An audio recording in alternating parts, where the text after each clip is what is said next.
If we want to drill in and try to understand more about an underlying root cause, that is, if there are trends in the data that are going to show us where these types of long claims are happening, we can further break this subset of claims by any attribute.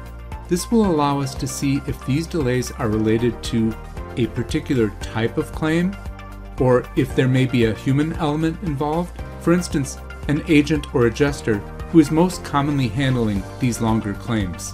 So let's go down to our breakdown module, and I'll just show you that we can choose any one of our attributes. So the person responsible for receiving the information from the customer is actually the agent.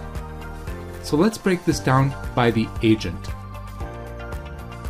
And what I can see is Carrie Ann McDonough stands out.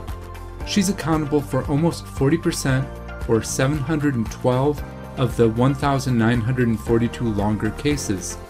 Again, it would make sense to go and have a conversation with Carrie Ann to see if there's possibly a training or procedural issue which can help us avoid these claims from spanning so long.